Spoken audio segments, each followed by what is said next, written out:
Yes, obviously there was an executive order by Trump that all programs globally that are funded with American aid will suspend for 90 days. What they want to do is to assess whether these align with America's foreign policy. Quite understandable. But it has affected the Gambia in some ways. I think one of the ways is energy sector. Remember in 2021, the Gambia signed a threshold program with, it's called the MCC, the Millennium Challenge Corporation, worth $25 million grant support for the energy sector. This has been suspended for now. Now, the question is how impactful will this be in the energy sector with a minimal, because we have other partners, the European Union, the African Development Bank, the Islamic Development Bank, that are supporting the energy sector, both generation, but also transmission. The modern day Chinese government is also supporting in modernizing our grid, our national grid. That is our transmission lines, so that they become modernized and more efficient and more effective.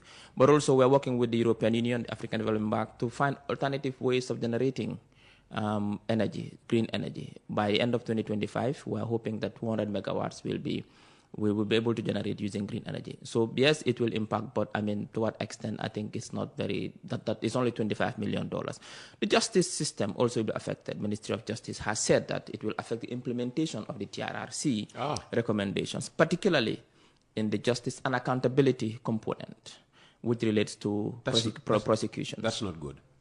Not good, but like I said, sometimes you need to have certain challenges for you to find alternatives. And remember, it's just a suspension as well. It's for 90 days.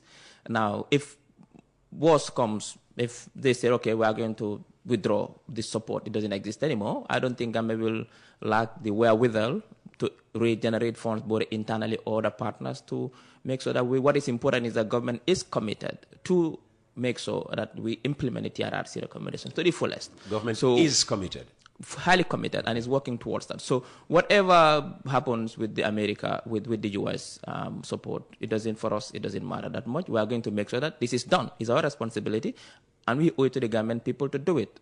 How we are going to do it, that is up to us now to go back and re-strategize and see how we are going to do it. But that support is now suspended.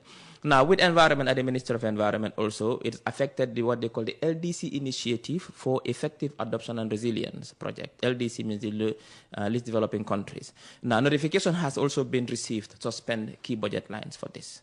So that also is affected. Now, healthcare also. Remember, the country was included in the American President's Malaria Initiative, which started this January, to help the Gambia fight and eradicate malaria. This amounts to $4 million over 2 years, every year 2 years. So they have also received notification that this is suspended until review, after the 90 days review. So basically these are the main areas, apart from obvious civil society. You know, we have a lot of, with Freedom House is also working with many.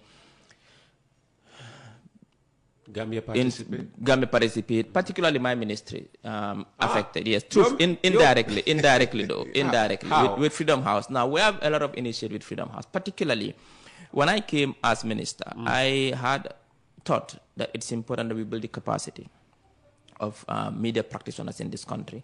I have the strong belief that the way in which we need to build the capacity and have competent, ethical, professional nurses and doctors and teachers, it's also important to have a competent, professional, ethical media corps. True. So my aim was, how do we build the capacity of our media practitioners or upcoming media practitioners so that they are competent and professional and ethical, just like Peter Gomez. So what I did was that I went to visit the UTG School of Journalism, and I was visited Majak. So at the UTG School of Journalism, I realized that the students were doing 4-year programs in journalism without having any practical experience. And for me, that is not good enough.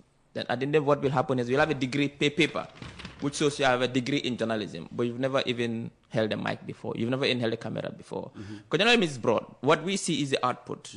The work that is done at the back is much more. So my idea was to provide opportunities of internship for these journalists in key media houses, so they can learn on the job as well. So we partnered with Freedom House, who was supporting this initiative.